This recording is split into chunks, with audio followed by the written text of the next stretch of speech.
साधना का 8वां दिन पूरा हुआ। 8वां दिन पूरा हुआ। शिविर के 2 दिन रह गए हैं और गंभीरता पूर्वक काम करने के लिए केवल 1 दिन रह गया है।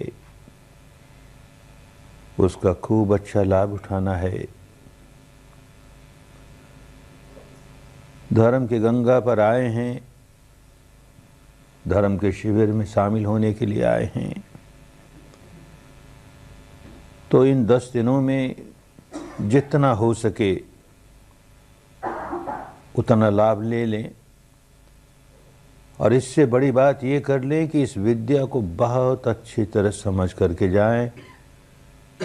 ये विद्या जीवन भर काम देने वाली है। बात ही नहीं समझ में आएगी तो घर लौट करके फिर इसका अभ्यास नहीं कर पाओगे। अभ्यास नहीं कर पाओगे तो इससे जो लाभ मिलता है उससे वंचित रह जाओगे। लाभ तो अभ्यास करने पर ही। तो अच्छी तरह समझ करके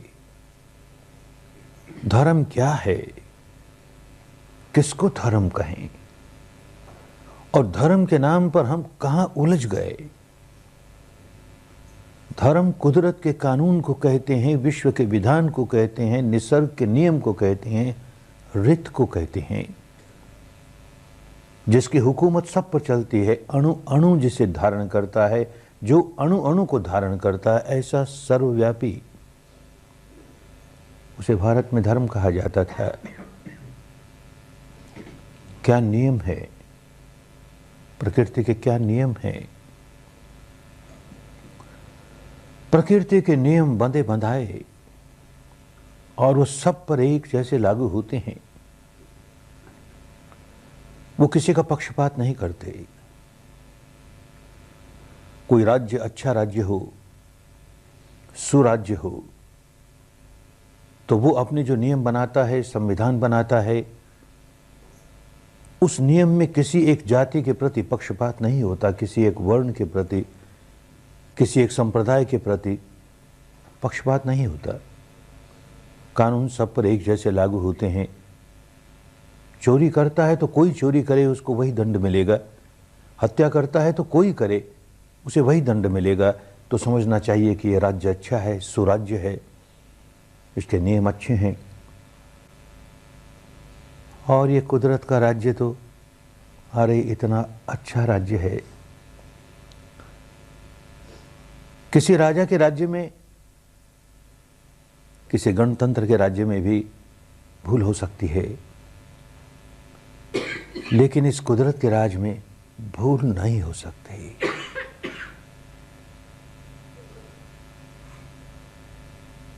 जो व्यक्ति नियम तोड़ता है उसे तत्काल दंड मिलता है, देर भी नहीं लगती। कोई तोड़े, किसी जाति का हो, किसी वर्ण का हो, किसी गोत्र का हो, किसी देश का हो, किसी बोली भाषा का हो, किसी काल का हो, जब जिसने नियम तोड़ा उसे तत्काल दंड मिला। ये बंधे बंधाए नियम प्रकृति के। किसी राज्य के नियम कोई व्यक्ति पालन करता है तो वो राज्य के दंड से बच गया, बस इतना ही। राज्य के नियम के पालन करने वाले को राज्य पुरस्कार नहीं देता, दंड से बच गया। प्रकृति के नियम को पालन करने वाला दंड से तो बचता ही है, उसे पुरस्कार भी मिलता है, बहुत बड़ा पुरस्कार मिलता है और तत्काल मिलता है। इस बात को विपश्ची साधक बहुत अच्छी तरह समझने लगता है, और बहुत अच्छी तरह समझता है तो बहुत अच्छी तरह पालन करने लगता है। देखता है कि जब जब मैं अपने मन में विकार जगाता हूँ, क्रोध जगाऊं, द्वेष जगाऊं, ईर्ष्या जगाऊं, अहंकार जगाऊं, वासना जगाऊं, भय जगाऊं, कोई विकार जगाऊं, तत्काल व्याकुल हो जाता हूँ। अंदर देखने लगा ना। अंदर नहीं देखेगा, केवल बहिर्मुखी रहेगा तो ये समझ में नहीं आएगा ये कानून। और अंदर आंख बंद करके बैठेगा भी और कल्पना का ध्यान करेगा तो नहीं समझ में आएगी बात। आंख बंद करके अंदर यथार्थ का दर्शन करता है, जो सचमुच अनुभव हो रहा है, तो धर्म समझ में आने लगा कि मैंने विकार जगाया और कुदरत ने दंड दिया, तुरंत दंड दिया, मुझे बेचैन बना दिया, अशांत बना दिया। इसी प्रकार मैं विकार से मुक्त हुआ, चित्त निर्मल हुआ, तो मुझे पुरस्कार मिला, तुरंत पुरस्कार मिला। इतनी शांति अनुभव होती है, ऐसा सुख अनुभव होता है जो बाहर के सांसारिक बातों में कहीं ऐसा सुख नहीं। ऐसा सुख, ऐसी शांति, तो पुरस्कार मिला। कुदरत के नियमों को तोड़ने पर दंड मिला और तत्काल मिला, कुदरत के नियमों के अनुसार जीवन को ढालने से पुरस्कार मिला और तुरंत मिला। भारत की पुरानी भाषा में इसी को धर्म कहते थे। इसमें हिंदू पने से कोई लेन देन नहीं, मुस्लिम पने से कि जैन पने से कि बौद्ध पने से कि ईसाई पने से कि सिख पने से कि पारसी, कोई लेन देन नहीं। अपने आप को इस संप्रदाय का व्यक्ति कहता हो, उस संप्रदाय का कहता हो, इस जाति का, उस जाति का, इस वर्ण का, उस वर्ण का, इस तरह के कर्मकांड करने वाला हो, उस तरह के कर्मकांड करने वाला हो, इस तरह की वेशभूषा वाला हो, उस तरह की वेशभूषा वाला हो, इस तरह की बोली बोलने वाला हो, उस तरह की बोली बोलने वाला हो, इस तरह की दार्शनिक मान्यता मानने वाला हो, उस तरह की दार्शनिक मान्यता मानने वाला हो, कुछ फर्क नहीं पड़ता। मन में विकार जगाया कि दंड मिला। जब विकार जागता है तब प्रकृति ये नहीं देखती कि जिसमें विकार जागा है अपने को क्या कहता है, हिंदू कहता है कि बौद्ध कहता है कि जैन कहता है कि ब्राह्मण कहता है कि शूद्र कहता है कि भारतीय कहता है कि अमेरिका, क्या कहता है ये अपने आप को नहीं देखती। ये कैसे भेष धारण किए हुए नहीं देखती, ये किस तरह के कर्मकांड करता है नहीं देखती कुदरत इस बात को। ये आदमी कैसी मान्यता मानता है, कैसा दर्शन मानता है, आत्मा है नहीं है, परमात्मा है नहीं है, आत्मा और परमात्मा दो है नहीं एक है, क्या मानता है? अरे कुछ भी माने ना, विकार जगाया है ना, विकार जगाया है तो दंड मिलेगा ही, निर्विकार हो गया पुरस्कार मिलेगा ही। तो काम की बात समझ में आने लगती है। धर्म के नाम पर किन उलझनों में पड़ गए, क्या लेना देना उनका धर्म से। हमारी वो सारी प्रैक्टिस, वो सारा अभ्यास जो हमको विकारों से मुक्त करता है, वो धर्म है। और विकारों से मुक्त केवल ऊपर ऊपर नहीं, मन के ऊपरी ऊपरी हिस्से पर विकारों से मुक्त होना आसान है, क्योंकि ऊपरी ऊपरी हिस्से को हम कहीं भुलावे में ले जाएं, किसी अन्य बात में लगा दिया तो उसी में उलझा रहा, अब विकार नहीं जगा रहा है। अच्छी बात तो है, कोई ऐसा चिंतन करने लगा, अच्छा ही चिंतन करता है, उस चिंतन में लग गया, विकार नहीं जगा रहा। कोई ऐसे भजन कीर्तन में लग गया कि एकदम मन उसमें समाहित हुआ, विकार नहीं जगा रहा, अच्छी बात है। पर ये कौन लगा? ये मन का ऊपरी ऊपरी हिस्सा लगा, भीतरी हिस्सा वैसा का वैसा, उस पर कोई असर नहीं होता। विपश्यना करने वाला इस बात को बहुत अच्छी तरह समझने लगेगा। ये हमारी ऊपर ऊपर के चित्त और भीतर के चित्त के बीच में बहुत मोटी मोटी दीवारें। भीतर का चित्त क्या कर रहा है, ऊपर वाले को कुछ पता ही नहीं। ऊपर का चित्त खूब समझता है धर्म की बात, बड़े प्रवचन सुने हैं, पुस्तकें पढ़ी हैं, तो धर्म की बात ऊपर ऊपर के खूब समझता है। राग नहीं करना चाहिए, द्वेष नहीं करना चाहिए, क्रोध नहीं करना चाहिए, अहंकार नहीं करना चाहिए, नहीं तो बड़ा कष्ट आएगा, बड़ा दुख आएगा। फिर भी जो गहराई वाला मन है, अंतर मन है, वो राग किए ही जा रहा है, द्वेष किए ही जा रहा है, क्रोध किए ही जा रहा है, ईर्ष्या किए ही जा रहा है, अहंकार जगाए जा रहा है। वो सुनता ही नहीं, सुने कैसे, उस तक आवाज ही नहीं पहुंचती, इतनी मोटी दीवार है। विपश्यना इसलिए कर रहे हैं कि दीवार टूटे। जो कुछ हमारे अंतर मन को महसूस हो रहा है, ऊपर वाले मन को भी महसूस होना शुरू हो जाए, सारा का सारा चेतन हो जाए, कॉन्शियस हो जाए, सुपर कॉन्शियस हो जाए। जो भीतर प्रपंच चल रहा है उसे खूब जाने, और जान करके ये समझे कि विकार जगाया कि देख दंड मिला, विकार जगाया कि दंड मिला, विकार नहीं जगाया तो दंड से वंचित ही नहीं हो गए, सुख मिला, शांति मिली। यूं अनुभूति से जानने लगा तो केवल ऊपर वाला चित्त नहीं जानने लगा, ये भीतर वाला चित्त जो अनुशय विकारों से भरा हुआ है, पुरानी भाषा है, अनुशय शयन कर रहा, सोया है, जिसे आज कहें स्लीपिंग वॉल्केनोज। हमारे इतने गहरे गहरे संस्कार, विकार अंतर्मन की गहराइयों में दबे पड़े हैं और इस चित्त धारा के साथ, जीवन धारा के साथ अनुकरण करते चल रहे हैं, अनुसरण करते चल रहे हैं, साथ साथ चल रहे हैं। कभी कोई सिर उठाता है, हमें बहुत व्याकुल बना देता है, फिर बाकी अनुसरण किए जा रहे हैं, अनुसरण किए जा रहे हैं, और हम संस्कार बनाते हैं, विकार बनाते हैं, वो दबते दबते दबते अंदर चले जाते हैं, अनुशय हो जाते हैं। फिर इसके बाद साथ साथ छुटकारा नहीं। इनको कैसे निकालें? ये जो अंतर मन की कंडीशनिंग हो गई, ये संस्कार है, उसका एक स्वभाव हो गया, बिहेवियर पैटर्न हो गया। राग जगाएगा तो जगाते ही जाएगा, जहां सुखद अनुभूति हुई राग जगाते ही जाएगा, जगाते ही जाएगा। कोई उपदेश सुनने के लिए तैयार नहीं, कोई उपदेश समझने के लिए तैयार नहीं, कोई उपदेश उस तक पहुंचता ही नहीं। अप्रिय अनुभूति होगी, द्वेष जगाया ही जाएगा, जगाया ही जाएगा, किसी की बात सुनने को तैयार नहीं। बस इसको धर्म कहें। कैसे अपने अंतर मन को सुधारे। संवर करना बहुत अच्छा है, आंखों का संवर, कान का संवर, नाक का संवर, जीभ का संवर बहुत अच्छा, शरीर का संवर, वाणी का संवर बहुत अच्छा, पर मन सा संवरो साधु, मन का संवर करे, अरे बड़ा कल्याण हो जाए। सब्बत संवरो साधु, और मन का संवर भी केवल ऊपर ऊपर नहीं, सर्वत्र करे। बहुत साधु, बहुत मंगल, बहुत कल्याण। सब्बत संबुतो भिक्खु सब दुख पमुच्यति। सारे मानस पर संवर कर लेने वाला भिक्षु, भिक्षु माने साधक, साधक सारे दुखों से मुक्त हो जाता है। दुख क्या है? ये विकार ही दुख हैं। विकार जागा कि दुख जागा? विकार जागने के बाद दुख जागा ऐसा नहीं, विकार जागा कि दुख जागा। समुदय है, दुख समुदय है, ये समझ में आने लगेगा। जब विकार ही नहीं रहे तो समुदय क्या होगा? दुख जागेगा ही कैसे?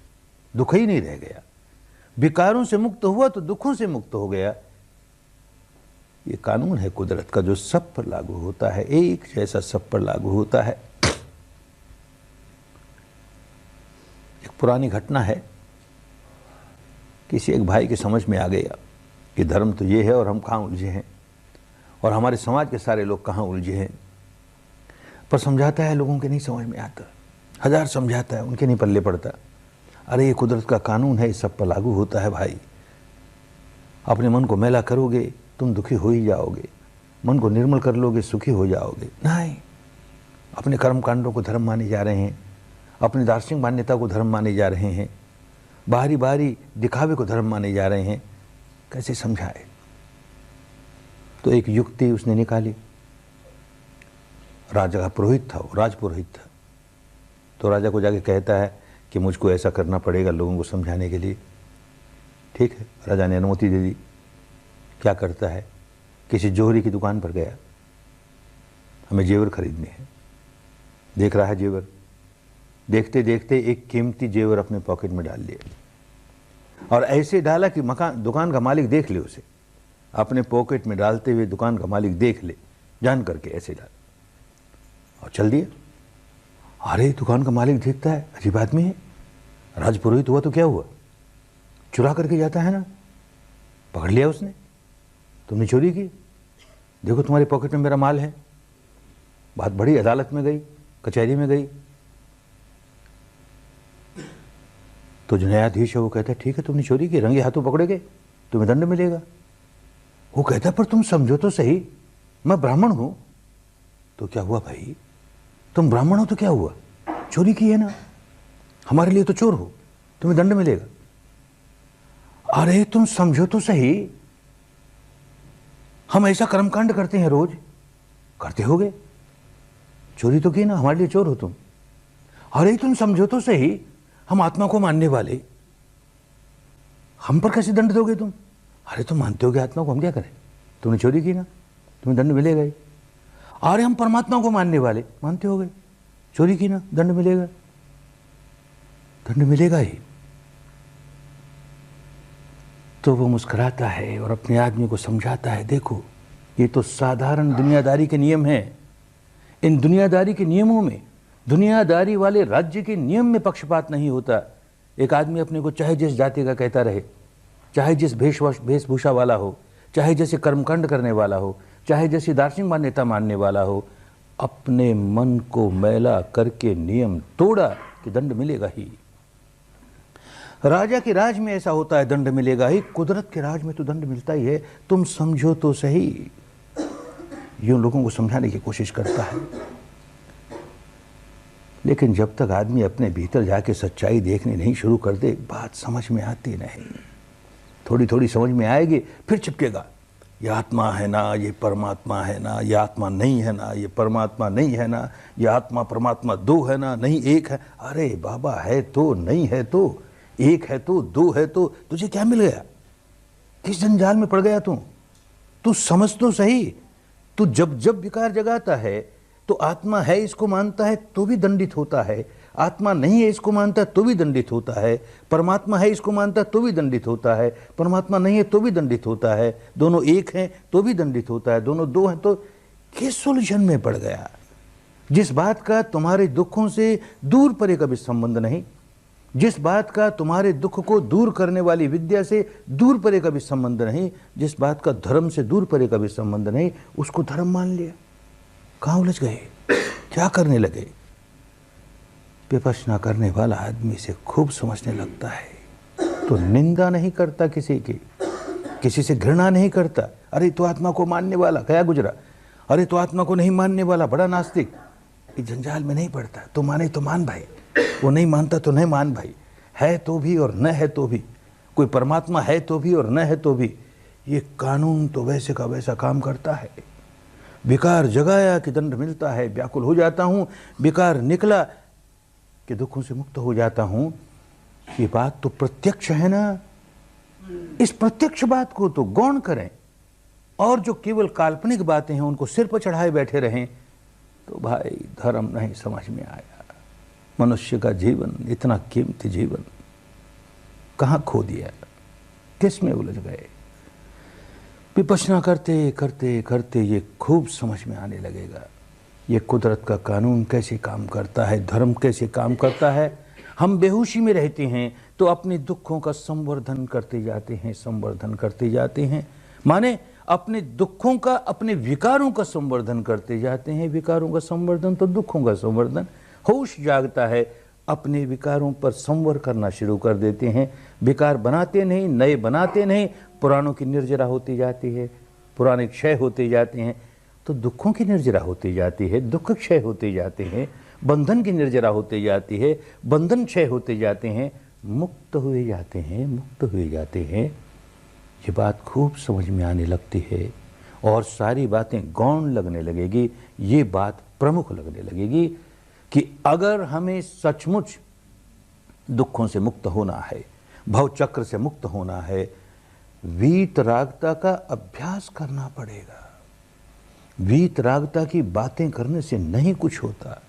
राग कहाँ जागा उसे जान करके न जागे, ऐसा अभ्यास करना पड़ेगा। राग न जागे, राग न जागे, केवल ये करने से राग से मुक्ति नहीं होती।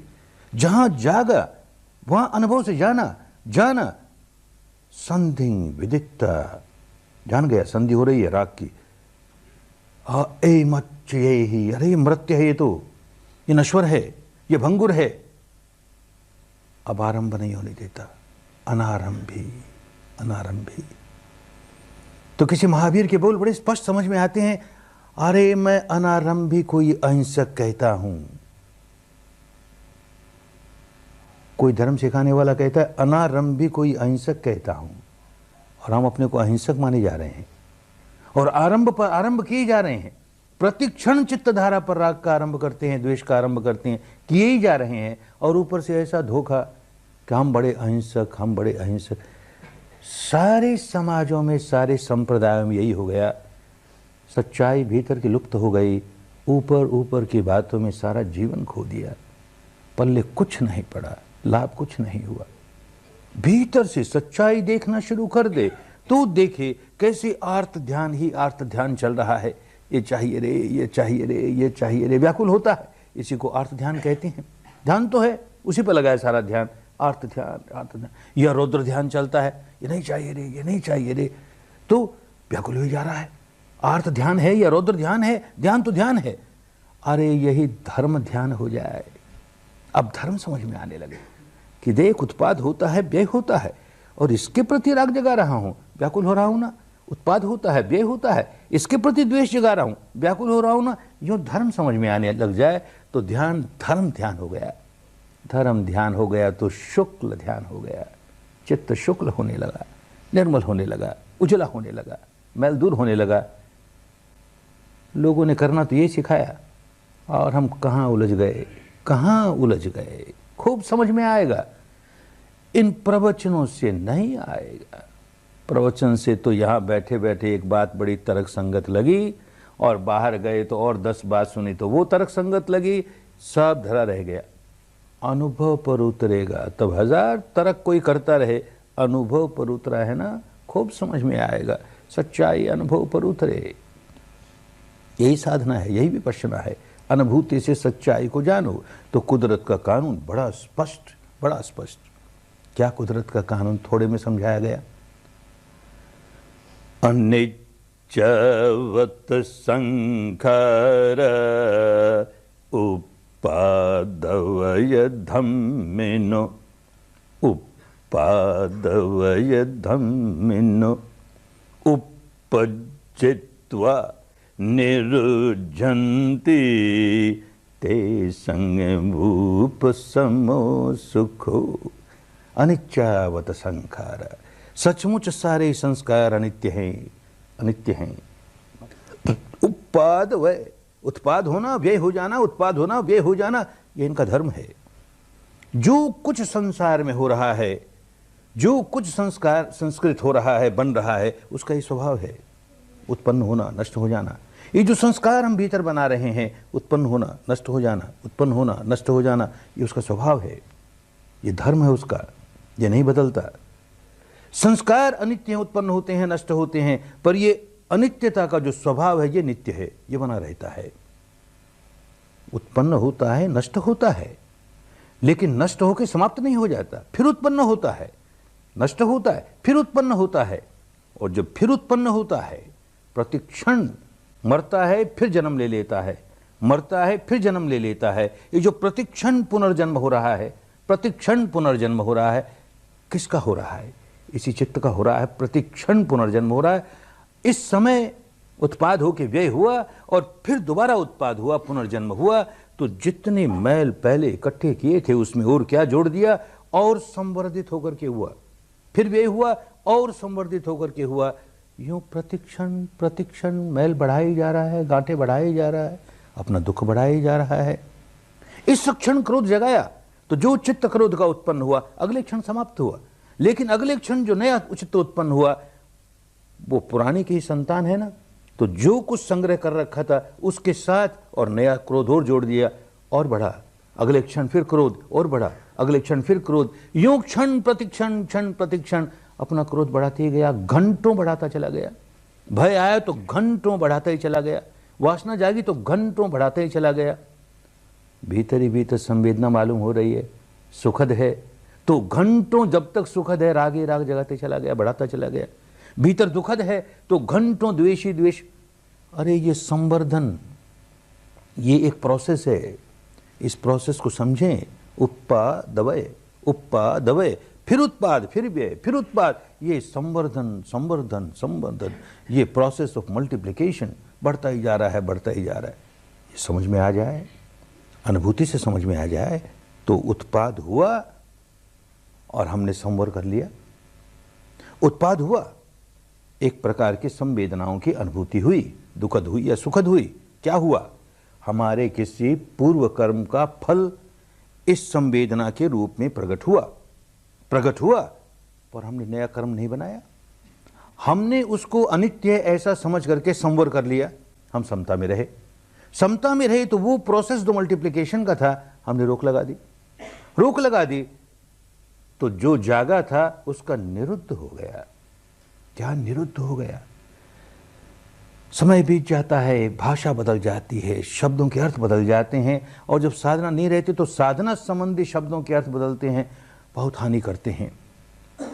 निरोध शब्द आज की हिंदी में और शायद अन्य भाषाओं में भी निरोध शब्द का अर्थ हो गया दबा दिया किसी को, निरोध कर दिया, निरुद्ध हो गया वो। पुरानी भाषा में ऐसा नहीं था। निरोध माने उखड़ गया, जड़ें उखड़ गई, अब दोबारा नहीं आने का, उसको निरोध कहते थे। जड़ें उखड़ गई। ये जो संस्कार उभर करके आया था, हमने संवता से देखा, संवर किया, तो निरुद्ध हो गया, मानो उसकी निर्जरा हो गई, उसका क्षय हो गया, अब दोबारा नहीं जाग सकता। अगले क्षण फिर कोई संस्कार सिर उठा करके आया, हम समता में रहे, हम संवर में रहे, वो जो उखड़ करके आया निरुद्ध हो गया, निरुद्ध हो गया। उपज्यत्व उत्पन्न होता है, निरुद्धन्ति, निरुद्ध जो उत्पन्न होता है निरुद्ध हुए जा रहा है, क्योंकि हम समता में हैं और इन गहराइयों में समता में हैं। जहां की प्रतिक्रिया किया करते थे अब नहीं करते प्रतिक्रिया। जो उत्पन्न होता है नष्ट हुआ, जो उत्पन्न होता है कैसा नष्ट हुआ कि फिर आने वाला नहीं। उपज्यत्व निरुद्धन्ति, उसका उपशमन हो गया, दमन नहीं हुआ, शमन हो गया, समाप्त हो गया। ते संभूपसमो सुखो, जिसका समापन हो गया, उपशमन हो गया, अरे उतना सुख प्राप्त हो गया। ये जितने विकारों का संग्रह लिए चल रहे हैं, दुख ही दुख का संग्रह लिए चल रहे हैं। जितना निकाल लिया उतने तो सुखी हुए।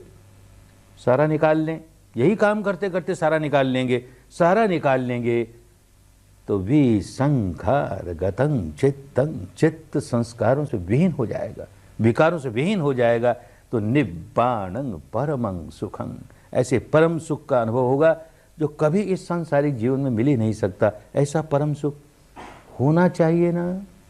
इसको भी खाली मान्यता मान के रह जाएं कि हमारे बुद्ध भगवान ने ऐसा कहा, सारे संस्कार निकाल लोगे तो तुम्हें निर्वाण का साक्षात्कार होगा, तुम मुक्त हो जाओगे। कहा बुद्ध भगवान ने, तुम्हें क्या मिला? क्या मिला तुम्हें? निकम्मी बात हुई ना। वो कहा तो उसको जीवन में अपनाएं, अभ्यास करें और सचमुच विकार निकालें। निकालते छुटकारा हो जाएगा।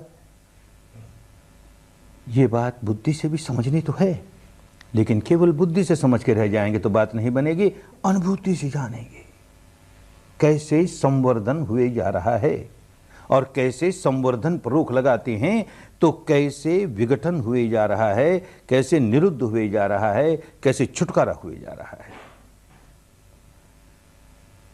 नए साधक को ये जो संवर्धन पर रोक लगाई, ये तो समझ में आने लगती है। भाई संवेदना जागी, पुरानी आदत थी, सुखद जागती थी, राग जगाते थे, दुखद जागती थी, द्वेष जगाते थे। अब ही में सीख रहे हैं, सुखद है तो राग मत जगाओ, दुखद है तो द्वेष मत जगाओ। तो जितने क्षण हमने राग नहीं जगाया, द्वेष नहीं जगाया, उतने क्षण हमने संवर्धन को रोका। बात समझ में आई। पुराने कैसे निकल जाएं? ये कैसी बात, पुराने कैसे निकल जाएं? ये प्रश्न आता है, स्वाभाविक है, आना भी चाहिए। किसी बात को अंधविश्वास से नहीं मान लेना। काम करते करते अपने अनुभवों से जानोगे तो मानोगे, खूब समझ में आने लगेगा। जैसे गहराइयों में जाते जाते ये बात समझ में आने लग जाएगी कि देख संवर्धन हो रहा है और देखिए संवर्धन रुका। तो हमारे दुख का संवर्धन इस प्रकार होता है, हमारे दुख का संवर्धन इस प्रकार रुकता है। ये अनुभव से गहराइयों तक समझ में आने लग जाएगा। तो दुख है और दुख का कारण है, जड़ों तक ये आया कि दुख का निवारण हो रहा है। ये बात बिल्कुल स्पष्ट हो जाएगी। कारण ही नहीं होता तो कारण का निवारण हो रहा, दुख का निवारण हो रहा, खूब समझ में आएगी। पर अनुभूति जितनी बढ़ेगी उतनी समझ में आएगी। फिर भी जरा समझ के देखें क्या होता है, कैसे होता है।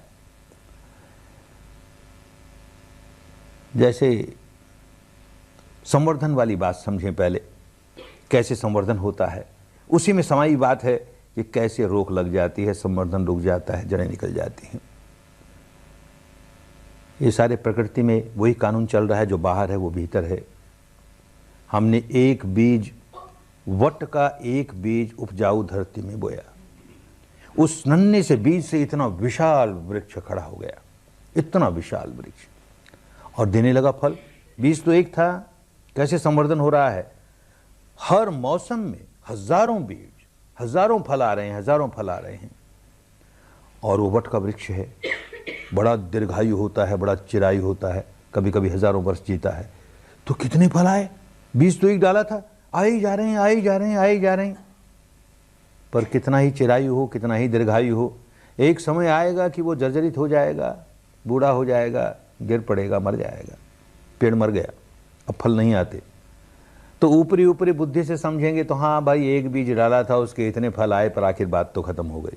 नहीं खत्म होती बात, बड़े ध्यान से देखेंगे तो समझ में आएगा, बिल्कुल नहीं खत्म होती बात।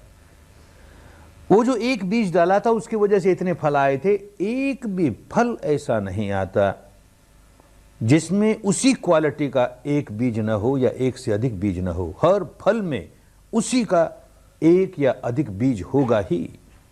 वट के नन्हे से फल में कितने बीज समाये हुए, और एक एक बीज में एक एक वट वृक्ष समाया हुआ। वो फल में जो इतने बीज हैं उनमें से एक बीज धरती में गया, उपजाऊ धरती है, एक बड़ा वट वृक्ष खड़ा हो गया, अब वो दिए जा रहा है फल पर फल। हर बीज का, हर फल का एक एक बीज एक एक वट वृक्ष लिए हुए है। अरे कहाँ अंत आया भाई, तो बढ़ती जा रहा है ना, बढ़ती जा रहा है ना। क्या करे, फल जो होगा वो बीज लाएगा अपने साथ, लेकिन उस बीज को अगर हमने उपजाऊ धरती नहीं दी, हमने उसको उर्वरक नहीं दिया, फर्टिलाइजर नहीं दिया, चट्टान पर डाल दिया, तो नए फल आएंगे नहीं। ठीक इसी प्रकार हमारे पुराने कर्म फल लेकर के आते हैं, तो किसी न किसी संवेदना के रूप में लेकर के आते हैं, और हम अपने पागलपन में ये जो फल आया है उसके साथ बीज भी है, उस बीज को हम उपजाऊ से उपजाऊ धरती देते हैं, उसको खूब उर्वरक देते हैं, फर्टिलाइजर देते हैं। ऐ मेरे दुख के बीज, तू खूब फल, तू खूब फल, और उसको फलाए जा रहे हैं, फलाए जा रहे हैं, फलाए जा। उसको धरती नहीं देना, उपजाऊ धरती नहीं दे, उसको उर्वरक नहीं दे, खत्म हो जाएगा अपने आप। हमने बढ़ावा नहीं दिया, उसको खत्म हो जाएगा। जैसे जैसे आगे बढ़ेंगे समझ में आना शुरू हो जाएगा। यही बात कथा कहानियों में समझाई गई। जैसे कहा कि एक समय भारत का ऐसा बीता, लगभग 500 से 1000 बरस तक, बल्कि उससे भी कुछ ज़्यादा बरस तक देश में ऐसे साहित्य तैयार हुए, साहित्यकारों ने ऐसा साहित्य लिखे, भिन्न भिन्न धर्म के नाम पर लिखे, कि जिनमें ऊपर ऊपर से एक तरह से बात समझ में आएगी, और गहराई में जाएंगे तो बिल्कुल दूसरी ही बात। तो सांकेतिक भाषा में एक परंपरा चल पड़ती है कभी कभी, एक साहित्यिक धारा इस प्रकार चल पड़ी। तो ऐसे साहित्यिक धारा की एक कहानी, नाम सुना होगा काली माई का, चंडी माई का, उसका चित्र भी देखा होगा। कैसी काली, कैसी भयावनी, कैसी बड़ी बड़ी लाल लाल आंखें। क्या काली माई, क्या चंडी माई। कहानी है, जब आदमी में चंड स्वभाव जागता है, माने क्रोध जागता है, तो मानस पर काली माँ ही काली माँ, काली माँ ही काली माँ, सारा उजला पक्ष दूर हो जाता है, कृष्ण पक्ष दूर हो जाता है, शुक्ल पक्ष दूर हो जाता है, कृष्ण पक्ष ही कृष्ण पक्ष, काली माँ ही काली माँ। क्रोध है इसे, चंडी है, क्रोध आया है, क्रोध आया है तो काली माँ ही काली माँ। उस वक्त जो काम किया सब गलत काम किया। तो कहानी कहानी है, संकेतों की भाषा में चलती है। कोई चित्र देखा होगा, कोई मूर्ति देखी होगी, इतनी विकराल है, और धरती पर उसका पति पड़ा है, शिव पड़ा है। उस शिव के शरीर पर अपना पांव रखा है इसने, अपने दाहिने पांव से अपने पति के शरीर को कुचल रही है, शिव को कुचल रही है। अरे कहानी है भाई, संकेतों की भाषा की कहानी है। हर व्यक्ति यही करता है, अपने शिव को कुचलता है, अपने मंगल को कुचलता है। जब जब हमारे भीतर चंड स्वभाव जागता है, कालिमा आ जाती है, होश खो बैठते हैं और अपना मंगल ही कुचल देते हैं। यही हुआ, अपना मंगल कुचल रही है। फिर होश आया, अरे ये मैंने क्या किया, अपने ही शिव को कुचल दिया। क्या किया ये, क्यों किया? ओ मैं होश खो बैठी। क्यों होश खो बैठी? ये चारों ओर राक्षस है ना, ये राक्षसों की सेना, इनको देख करके मैं अपना होश खो बैठी। और इन राक्षसों के 2 सेनापति, शुंभ और निशुंभ। क्या राक्षस, क्या राक्षसों की सेना, क्या उनके सेनापति। अरे जितने विकार हैं, ये भीतर विकारों की सेना इतनी बड़ी है कि हम होश खो बैठते हैं उसकी वजह से। और इन सारे विकारों के 2 मालिक, 2 सेनापति, एक राग एक द्वेष, इतने बलवान हैं कि इन्हीं की वजह से बाकी सारे विकार जागते हैं। इनसे हमारा बचाव नहीं। तो बात समझ में आ गई, इनको नष्ट करो, इन सेनापतियों को नष्ट कर दो, सारी सेना नष्ट हो जाएगी। शुंभ और निशुंभ को नष्ट करो, कैसे करेंगे? तो कहानी है, संकेतों की भाषा में चलती है। माई के कितने हाथ दिखाए और हर हाथ में एक आयुध है, एक अस्त्र है, एक शस्त्र है, भाला है, नेजा है, तलवार है, कटार है, इत्यादि इत्यादि, और वार करती है, राक्षस पर वार करती है। जैसे ही वार करती है उस राक्षस के शरीर से खून निकलता है। वो खून का एक कतरा, एक बूंद धरती पर गिरी, नया राक्षस खड़ा हो गया। जिस पर वार करेगी उसमें से खून निकलेगा, खून निकलेगा, धरती पर गिरेगा, धरती पे गिरेगा, एक नया राक्षस खड़ा हो जाएगा। अरे रक्त बीज हो गया, ये तो राक्षसों की उत्पत्ति होती चली जाएगी, कैसे खात्मा हो इनका? माई के समझ में आ गई बात। वार करूंगी, खून निकलेगा ही, खून निकलेगा, धरती पर गिरेगा तो राक्षस खड़ा होगा नया, और जो नया राक्षस खड़ा होगा उसका भी यही स्वभाव है, उस पर भी वार करेंगे, वैसे ही खून निकलेगा, धरती पर गिरेगा, नया राक्षस खड़ा होगा। तो अब क्या किया जाए? बात समझ में आ गई। जब तक इन राक्षसों का खून धरती पर नहीं गिरता तब तक नया राक्षस नहीं खड़ा होता। केवल खून निकलने से राक्षस नहीं खड़ा होता, वो धरती पर बूंद गिरनी चाहिए तब नया राक्षस खड़ा होता। बस रास्ता मिल गया। तो कहानी ये संकेतों की भाषा में चलती है। देखा होगा माई की जीभ, इतनी लंबी जीभ निकाल रखी और खून से भरी हुई। क्या खून से भरी हुई? वार करती है राक्षस पर और निकला खून तो चाट गई, धरती पे गिरने नहीं दूंगी, धरती पे गिरने नहीं दूंगी, चाट गई। अरे कितना चाटेगी? तो कहानी है, फिर संकेतों की भाषा में चलती है। एक खप्पर हाथ में दे दिया माई के, चाट सकी सो चाट सकी, और जो बच गया सो खप्पर, और खप्पर ऐसा जो कोई भरा ही न जाए। अरे कहानी है भाई, बात समझे। काहे की जीभ है, काहे का खप्पर है? अरे प्रज्ञा की जीभ है, प्रज्ञा का खप्पर है। धरती देंगे नहीं अपने विकारों को, नई धरती देंगे नहीं, कैसे जागेंगे? जागने नहीं देंगे। हम अपने बावलेपन में नई नई धरती देते जाते हैं, उसको उपजाऊ धरती देते जाते हैं, फर्टिलाइजर्स देते जाते हैं, बढ़ते जाएंगे, विकार बढ़ते जाएंगे, उसका स्वभाव है। ये होश आना चाहिए। ये खाली बुद्धि से समझ जाने से बात बनती नहीं। भीतर ही भीतर देखेगा, विकार जागा है, हमने उसे बढ़ावा दिया, विकार जागा, हमने उसे बढ़ावा दिया, हमने बढ़ावा देना बंद कर दिया, अब क्या हो? विकार समाप्त हुआ।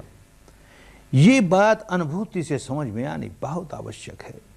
केवल बुद्धि से समझ में आके कोई व्यक्ति बुद्ध नहीं बन सकता, महावीर नहीं बन सकता, अनंत नहीं बन सकता, मुक्त नहीं बन सकता। अनुभव द्वारा ही इसको किस तरह से रोका जाए, संवर कैसे किया जाए, तो अपने आप उदीर्णा होगी, पुराणों की होनी ही पड़ेगी। उनकी उदीर्णा होगी और नष्ट होते चले जाएंगे। पुराणों की उदीर्णा होगी, क्योंकि नया नहीं बना रहे हम, तो पुराणों की उदीर्णा होगी, नष्ट होगा, उदीर्णा होगी, नष्ट होगा, उदीर्णा होगी, नष्ट होगा। यूं उदीर्णा हुई, निर्जरा हुई, उदीर्णा हुई, निर्जरा हुई, सारे के सारों की उदीर्णा होगी, निर्जरा होगी, क्षय हो गया, एकदम मुक्त हो गए। जितने जितने की उदीर्णा हुई, निर्जरा हुई, उतने उतने मुक्त हो गए। अनुभूतियों से समझने की बात, बिना अनुभूति के बात बनती नहीं। हालत ये बना रखी है हमने जैसे एक पेट्रोल की टंकी अपने भीतर भर रखी है। बाहर से कुछ चिंगारी आती है, इस पेट्रोल को छूती है और कितना बड़ा विस्फोट। एक चिंगारी आई, हमने सहस्त्रों नई चिंगारियां पैदा कर दी। एक चिंगारी आई, हमने सहस्त्रों चिंगारियां पैदा कर दी, बिना समझे हुए कि ये जो सहस्त्रों चिंगारियां पैदा की हैं, हर चिंगारी हमारी ओर फिर अनेक चिंगारियां लेकर के आएंगे और फिर हम इसी प्रकार नई नई चिंगारियां पैदा करते जाएंगे। इन चिंगारियों से हमारा छुटकारा कैसे होगा? कैसे छुटकारा होगा?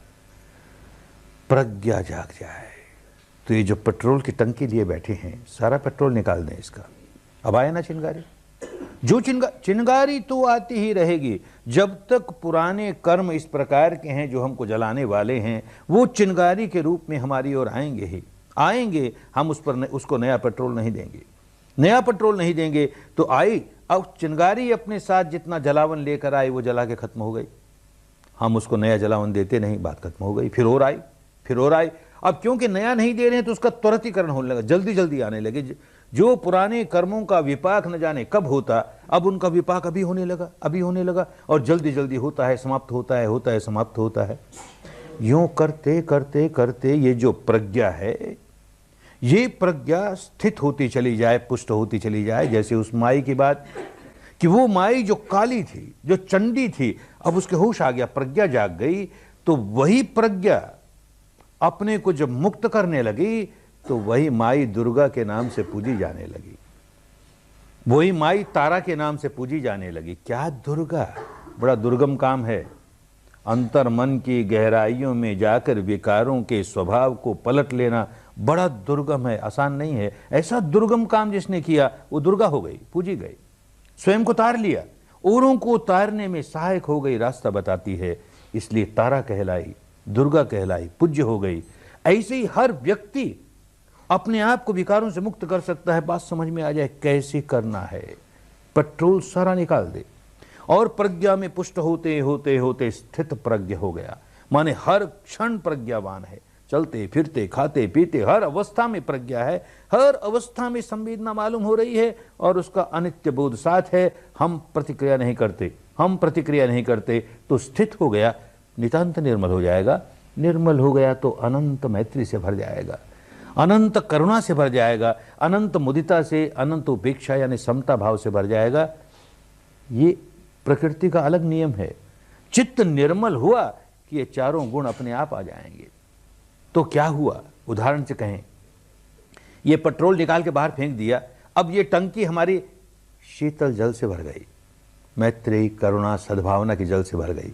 अंगारे अब भी आ रहे हैं, आया अंगारा और इस पानी को, शीतल जल को छूते ही समाप्त हो गया। अपने साथ जो जलावन लेकर के आया था उससे वो भी नहीं जला पाया, समाप्त हो गया। अंगारा आया समाप्त हो गया, अंगारा आया समाप्त हो गया। ये नियम है भाई प्रकृति का। इस नियम को खाली बुद्धि से समझ जाएंगे और व्यवहार में नहीं लाएंगे, अभ्यास नहीं करेंगे, प्रैक्टिस नहीं करेंगे, ये नियम हमारे क्या काम आया, ये धर्म हमारे क्या काम आया, ये साधना हमारे क्या काम आई। बुद्धि से तो खूब समझते हैं कि कोई हमारी ओर आग लेकर के आए और आग लगी कि तुरंत अपना पंप खोल करके, पानी का पंप खोल करके उसको बुझाओ, नहीं तो बढ़ जाएगी तुरंत। ये तो बुद्धि से समझाना। लेकिन जब सचमुच आग लगी तो सब भूल गए, पानी का पंप पेट्रोल पंप खोला और खूब जलाया, फिर होश आया, अरे ये क्या किया, हमको तो पानी का पंप खोलना था। तो बुद्धि कहती थी ना कि पानी का पंप खोलो, वो भीतर वाला है, उस तक तो बुद्धि की पहुंच नहीं। उसको तो जहां अप्रिय लगा वहीं वो तो पेट्रोल फेंकेगा। उसको ये आग अप्रिय लगी, पेट्रोल फेंका उसने, उसका अपना स्वभाव है। कोई आदमी हमारी ओर पेट्रोल आग लेकर आ रहा है हमें जलाने के लिए, हम बाल्टी भर के पेट्रोल उस पर फेंकते, तू भी जल और मैं भी जलूं, दोनों जलें। ये भीतर वाली प्रज्ञा जाग जाएगी, भावित प्रज्ञा जाग जाएगी। चिंतन प्रज्ञा नहीं, श्रुत प्रज्ञा नहीं, भावित प्रज्ञा जाग जाएगी। तो कोई आए ना, कोई पेट्रोल लेकर आए, आग लेकर आए हमारी ओर, ठंडी बाल्टी भर के पानी की उस पर डालेंगे, तू भी शीतल मैं भी शीतल, दोनों सुखी हों भाई, ये करेगा। ऐसा करने के लिए अभ्यास करते हैं। ये अमुक संप्रदाय के लोगों को खींच करके इस संप्रदाय में मिले, क्या मिल जाएगा, मूर्खता की बात हुई ना। अमुक दार्शनिक मान्यता मानने वालों को तुड़वा करके ये दार्शनिक मान्यता मानने वाले, क्या मिल गया, धोखे की बात हुई ना। अरे उलझन में पड़े हुए लोगों को जो अपना अहित ही अहित किए जा रहे हैं, अपना अमंगल ही अमंगल किए जा रहे हैं, अरे इन विचारों को मंगल के रास्ते ले आए, इनका अहित होना बंद हो जाए, इनका अमंगल होना बंद हो जाए, इनका दुख संवर्धन बंद हो जाए, तो धर्म की बात हुई। बस धर्म यही करवाता है, इसीलिए साधना करनी है। हमको किसी संप्रदाय के बाड़े में नहीं बंधना है। आगे बंधे हुए थे, क्या पा लिया वहां पर, बंद करके अपनी हानि ही की। एक सांप्रदायिक बाड़े से निकल करके दूसरे सांप्रदायिक बाड़े में बंधने के लिए आए तो पागलपन हुआ ना। धर्म कहां समझ में आया, धर्म के रास्ते चलने आए, कुदरत के कानून को समझ के उसके अनुसार अपना जीवन ढालने के लिए आए। ये बात बहुत अच्छी तरह समझ में आए, बहुत अच्छी तरह, उलझन निकल जाएगी, अन्यथा उलझे रहेंगे। यहां भी बाहर जाएंगे, लोगों से बात करेंगे, वहां भी क्या ध्यान करते हो, इस अनित्य का ध्यान करते हो, शरीर का ध्यान करते हो। अरे नित्य का ध्यान करो तो कोई बात हुई, नित्य शाश्वत ध्रुव का ध्यान करो। तुमको तो चाहिए वो ना, पहुंचना तो नित्य तक है ना, नित्य शाश्वत ध्रुव अविनाशी तक पहुंचना है और ध्यान कर रहे हो अनित्य का, क्या कर रहे हो। उलझ जाओगे, बात ही नहीं समझ में आएगी तो हाँ गलत हो गई भाई, ये अनित्य का क्या ध्यान कर रहे हैं, हमको अनित्य से क्या, हमको तो नित्य तक जाना है, तो जहां तक जाना उसका ध्यान करें ना। बात नहीं समझ में आई इसलिए ऐसा कहेंगे, बात समझ में आएगी तो कहेंगे ये अनित्य ही है जो बांध रहा है, ये अनित्य ही है जो नित्य तक नहीं जाने देता, ये अनित्य ही है जिसके प्रति राग जगाते हैं, द्वेष जगाते हैं। ये अनित्य के प्रति राग जगाना कैसे टूटे, अनित्य के प्रति द्वेष जगाना कैसे टूटे, ये काम करने के लिए कर रहे हैं, न कि अनित्य के साथ चिपकाव पैदा करने के लिए कर रहे हैं, अनित्य से छुटकारा पाने के लिए काम कर रहे हैं। नित्य तो अपनी जगह है ही, अरे उसको चाहे जिस नाम से कोई पुकारे, नित्य तो है ही। जहां अंधेरा है वहां प्रकाश का भी अस्तित्व है, जहां दुख है वहां परम सुख का भी अस्तित्व है, जहां अनित्य है वहां नित्य का भी अस्तित्व है। पर वो नित्य का साक्षात्कार होना चाहिए ना, अनुभव होना चाहिए ना। ध्यान करो, नित्य का ध्यान करो, और किसका ध्यान करो, तुम्हें अनुभव ही नहीं हुआ, तुम जानते नहीं वो नित्य कैसा है, पर तुम कल्पना की जा रहे हो ना। उस कल्पना से क्या मिल जाएगा? तुम्हारी बनी बनाई कल्पना है, तुम्हारे मानसिक कल्पना है, तुमने ऐसा सोच लिया ऐसा नित्य है, तुम्हें अनुभव कहाँ हुआ? धोखे में पड़ गए। अनित्य का ध्यान इसलिए नहीं कर रहे कि अनित्य के प्रति हमारी आसक्ति बढ़े, अनित्य का ध्यान इसलिए कर रहे हैं कि वो बंधन है, बांधता है, उसका बंधन, उसके साथ आसक्ति कैसे तोड़ें, ये काम कर रहे हैं। आसक्तियां टूटते टूटते, बंधन टूटते टूटते सारे टूट गए, मुक्त हो गए। मुक्त हुए कि नित्य अपने आप आया सामने। अरे बादल में, बादल बाहर से घिरे हुए हैं, भीतर प्रकाश तो उसके पीछे सूर्य का प्रकाश तो है ही। सूर्य का प्रकाश पैदा करने के लिए हमें कुछ नहीं करना पड़ता, वो तो है ही। इन बादलों को दूर करें, घने घने बादल दूर हुए, फिर झीने झीने बादल भी दूर हो गए, सूर्य का प्रकाश सामने है, वो तो है ही।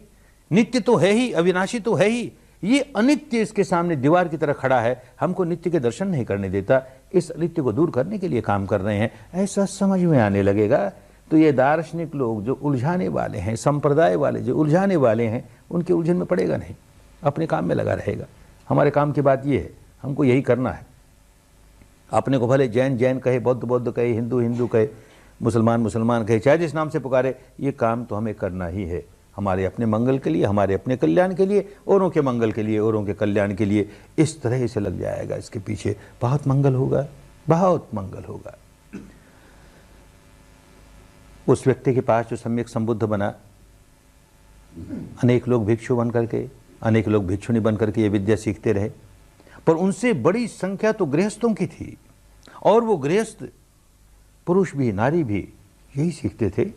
कठिनाइयाँ जरूर होती हैं गृहस्थ के जीवन पर, रास्ता तो वही है सबके लिए। तो कभी कभी कोई गृहस्थ आता था, उनके समूह के समूह आते थे कि महाराज हम सन्यासी तो नहीं हो सकते, हम भिक्षुणी अभी नहीं हो सकते, गृहस्थ जीवन में रहते हुए अपना कैसे मंगल साध लें।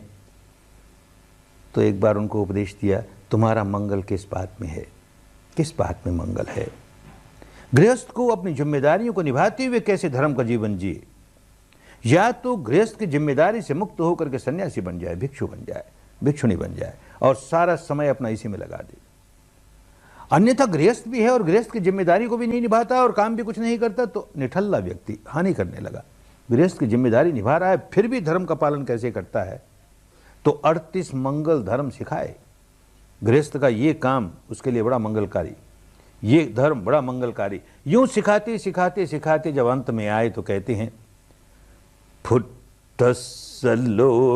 धम्मे चेतंयसन कंपति, चेतंयसन कंपति, अशोकं बिरजं खेमं एतं मंगलमुत्तमं। ये उत्तम मंगल है, बड़ा उत्तम मंगल है। क्या उत्तम मंगल है? फुट्टस्सलोक धम्मे ही। ये 8 तरह की बातें हमारे जीवन में हमारा स्पर्श करती रहती हैं। उन दिनों की भाषा में उसे लोक धर्म कहा। संसार का स्वभाव है, ऐसा होता है, इसलिए लोक धर्म कहा। क्या 8 तरह की बातें? सुख भी आता है, दुख भी आता है, लाभ भी होता है, हानि भी होती है, यश भी होता है, निंदा भी होती है, जीत भी होती है, हार भी होती है। ये इस तरह की द्वंद्वमयी बातें जीवन में आती रहती हैं। ये द्वंद्वमयी बातें जीवन में स्पर्श होती हैं। चेतंयसन कंपति, जिसका चित्त कंपित नहीं होता, उससे अपनी समता नहीं खोता, संतुलन बनाए रखता है, चाहे जो कुछ आए, चाहे जैसा आए। ऐसा समता में रहने वाला व्यक्ति अशोकं, रोता पीटता नहीं, अब उसको शोक नहीं होगा। बिरजंग, नया मैल नहीं चढ़ाएगा, बिल्कुल नहीं चढ़ाएगा। अशोकं विरजंग खेमंग, योग क्षेम से परिपूर्ण हो गया। धर्म का आश्रय मिल गया, धर्म की शरण चला गया, अब योगक्षेम ही योगक्षेम। एतंग मंगलम उत्तमं, ऐसा उत्तम मंगल हर गृहस्थ प्राप्त कर सकता है। काम करना पड़े, किसी के भरोसे छोड़ दे, कोई बुद्ध कर देगा, कोई महावीर कर देगा, कोई राम कर देगा, कोई ईश्वर कर देगा, कोई अल्लाह मियाँ कर देगा, हमसे तो नहीं होता, हम तो गृहस्थ, हम कैसे करें, तो भाई सारा जीवन खो देगा अपना। गृहस्थ हैं, कठिनाइयाँ हैं, बहुत सी जिम्मेदारियाँ हैं, इसलिए हम उतने उन्मुक्त होकर के उतना समय नहीं दे सकते जितना कि एक भिक्षु दे सकता है, एक भिक्षुणी दे सकती है। तो जितना दे सकते हैं उतना समय दे करके अपने जीवन को सुधारें, अपने मुक्ति के मार्ग पर चलें। कदम कदम कदम चलते हुए देर सवेर पहुंच ही जाएंगे। बात समझ में आनी चाहिए। तो स्वयं भी सारे जीवन भर खुद भी तो यही किया, समता में कैसे स्थापित रहें, चाहे जैसी अवस्था हो। समता में स्थापित हुए कि नया दुष्कर्म बनाएंगे नहीं, नया संस्कार बनाएंगे नहीं, पुराने उखड़ते जाएंगे, उखड़ते जाएंगे, उखड़ते जाएंगे। आगे चलोगे इसी रास्ते पर बढ़ते बढ़ते खूब समझ में आएगा, खूब समझ में आएगा। आग लगी है, ईंधन पड़ा है और आग लगी है उसमें, हम उसमें नया नया ईंधन डालते चले जाएंगे तो जो नया ईंधन डाला वो जलेगा। पुराना ईंधन का ढेर तो ऐसे ही पड़ा है, नया जलाया जा रहा है और डाले जा रहे हैं, वो अंत कैसे आएगा उसका। हम नया ईंधन डालना बंद कर दें तो आग तो जला देगी, जितना ईंधन पड़ा है उसे जला देगी, सारा जलावन जल गया, छुटकारा हो गया, आग अपने आप बुझ जाएगी। हम नया नया दिए जाएंगे तो कैसे छुटकारा होगा। इतनी सरल सी बात है, लेकिन नहीं समझेंगे बुद्धि से, अनुभव से खूब समझ में आने लगेगा, खूब समझ में आने लगा इस रास्ते चलते चलते। जीवन धारा क्या है? शरीर की धारा, ये परमाणुओं की धारा, एक नष्ट होता है दूसरा पैदा होता है, उसकी एक संतति है, एक संतान है, एक धारा है, चले जा रही है। ऐसे चित्त की धारा, एक नष्ट होती है दूसरी आती है, एक नष्ट, ये चित्त की धारा, ये शरीर और चित्त की मिली जुली धारा, ये जीवन धारा। कैसे चलती है जीवन धारा? इसे कोई आहार मिलना चाहिए, आहार मिलती है तो चलती है। शरीर की भौतिक धारा को भौतिक आहार मिलना चाहिए तो चलेगी, नहीं तो बंद हो जाएगी। ऐसे चित्त की धारा को चैतसिक आहार मिलना चाहिए, नहीं तो बंद हो जाएगी। एक उदाहरण से समझें, ये शरीर की धारा, इसको शरीर का आहार, भौतिक आहार मिलना ही चाहिए। 2 वक्त भोजन करते हैं, मन में आया कि नहीं करेंगे, आज उपवास करेंगे, नहीं किया, उसको आहार नहीं दिया, नहीं दिया तो मर नहीं गई, अभी चल रही है। 2 दिन नहीं दिया, 1 महीने नहीं दिया, 2 महीने नहीं दिया, उपवास करते ही गए, 2 महीने, 3 महीने, 4 महीने, फिर आगे जाकर तो मरी गई, शरीर मरी गया। तो क्या हुआ भाई? जब आहार नहीं दिया तो ये शरीर धारा कैसे चली इतने दिनों तक? कैसे चली? पुराना आहार भीतर पड़ा है ना। पहले जो भौतिक आहार दे रखा था वो चर्बी वर्बी के रूप में भीतर है, अब उसे खाया जा रहा है और उसी के सहारे ये शरीर की धारा चल रही है। वो भी समाप्त हो गया, बात ही खत्म हो गई, धारा समाप्त हो गई। ठीक इसी प्रकार चित्त की धारा, चित्त की धारा हमारे संस्कारों से चलती है। संस्कार डाला कि नया विज्ञान पैदा हुआ, संस्कार डाला कि नया विज्ञान पैदा हुआ। प्रतिक्षण संस्कार डालते हैं, नया विज्ञान पैदा होता है। संखार पच्चया विज्ञान, संखार पच्चया विज्ञान। हमने हाथ खींच लिया, हमने नया संस्कार बनाते। अब कैसे चलेगी ये धारा? फिर भी चलती है, कैसे चलेगी? तो हमने जब हाथ खींच लिया, नया संस्कार नहीं बनाया, तो कोई न कोई पुराने संस्कार को अपना सिर उठाना पड़ा। जो संग्रह पुराना है उसने सिर उठाया, फिर एक नया चित्त बना। फिर हमने कोई नया संस्कार नहीं बनाया, पुराने संस्कार ने सिर उठाया। इस प्रकार उपज्जित्वा निरुज्झन्ति, उपज्जित्वा निरुज्झन्ति, एक पर एक संस्कार सिर उठाते हैं, नष्ट होता है, नष्ट होता है। अरे ये समता आए ना, और इन गहराइयों में आए ना। इसी को सामायिक कहा हमारे यहाँ, भूल भाल गए क्या सामायिक होती है। इसी को कायोत्सर्ग कहा हमारे यहाँ, उत्सर्ग कर दिया काया का। काया के प्रति जरा सा ही मैं मेरे का भाव होगा तो संस्कार बनाएगा ही। तो बुद्धि के स्तर पर हजार समझता रहे, मैं नहीं, मेरा नहीं, वस्तुतः तो मैं मेरा, मैं मेरा, मैं मेरा चल रहा है। इसी मारे तो राग जगाता है, द्वेष जगाता है, नहीं क्यों जगाता है? ये सही माने में कायोत्सर्ग हो। विपश्यना यही है और क्या है। करते करते करते उन गहराइयों तक चला जाए, नया जलावन देवे ही नहीं, नया संस्कार बनाए नहीं, पुराने अपने आप निकलते जाएंगे, निकलते जाएंगे। चित्त समता में रहे, हर अवस्था में, भीतर और बाहर समता में रहे, समता। इस व्यक्ति ने यही किया, मुक्त हो गया और सारे जीवन भर एक उदाहरण पेश किया किस तरह से आदमी हर अवस्था में समता में रह सकता है। जैसे ही विद्या प्राप्त हुई, बड़े करुण चित्त से लोगों को बांटा, 5 लोगों को बांटा। काम करते करते वो अनंत हो गए, मुक्त हो गए। 5 से 50 को बांटा, काम करते करते मुक्त हो गए। 50 से 500, 500 से 5000, बस अब तो बढ़ने लगी, बढ़ने लगी, बढ़ने लगी। तो समाज का जो प्रबुद्ध वर्ग था, बुद्धिवादी वर्ग था, पढ़े लिखे लोग थे, ब्राह्मण समाज था, खींचा हुआ चला आया। ब्राह्मणों का एक बड़ा नेता सारिपुत्र नाम का, खिंचा हुआ चला आया। अरे ये आदमी तो बड़े काम की बात करता है, ये सारी सिद्धांतों की बातें तो हमारे यहाँ भी है, वीतराग बनो, विद्वेष बनो, स्थित प्रज्ञ बनो, अनासक्त बनो, इत्यादि इत्यादि। पर कैसे बनो, कैसे बनो, कोई सिखाता नहीं, कोई जानता भी नहीं। ये व्यक्ति करना सिखाता है, कोरा उपदेश नहीं देता। अरे बड़े काम की बात लग गया, अनंत हो गया और उनका दाहिना हाथ बन गया। एक और ब्राह्मण नेता उन दिनों का मोगलायन नाम का, इसी तरह से वो भी संपर्क में आ गया और होते होते अनंत हो गया, उनका बायां हाथ बन गया। इतनी ऊंची अवस्था पर पहुंचे, लोग कल्याण करने लगे। ऐसे ही उस समय के ब्राह्मणों के नेता काश्यप है, कात्यायन है, भारद्वाज है, इत्यादि इत्यादि, न जाने कितने हजारों की संख्या में खिंचे हुए चले आए। ऐसे ही जो राजन्य वर्ग था, अमुक राजा, अमुक राजा, अमुक शासक, अमुक शासक, वो मंत्री, ये सेनापति, खिंचे हुए चले आए। क्योंकि सचमुच धर्म मिल जाए और विकारों से मुक्ति हो जाए, ऐसी बात लुप्त हो गई थी देश से। एक आदमी ऐसी बात सिखाता है, खिंचे हुए चले आए। ऐसे ही श्रेष्ठी वर्ग, व्यापारी वर्ग खिंचा हुआ चला आया। और ऐसे हर तबके का व्यक्ति, किसान है तो मजदूर है तो हर तबके का व्यक्ति खिंचा हुआ चला आया, खिंचा हुआ चला आया। उत्तर भारत के करोड़ों लोग इस विद्या का काम करने लगे तो बहुत से लोग विरोधी हो गए। स्वभाव है, होता है। कुछ तो बेचारे इसलिए विरोधी हो गए कि उनके समझ में नहीं आता ये आदमी कर क्या रहा है, क्या सिखा रहा है। उनको तो अपने कर्मकांड, अपनी दार्शनिक मान्यता, अपना पहनावा, अपनी बातें, यही धर्म है, इसी उलझन में पड़े हैं। और ये आदमी कुछ और सिखा रहा है तो हमारा धर्म नष्ट हो जाएगा, हमारा धर्म नष्ट हो जाएगा। अपने धर्म के प्रति, जिसको अपना धर्म कहता है, उनके प्रति गहरी आसक्ति है, इसलिए विरोध करता है।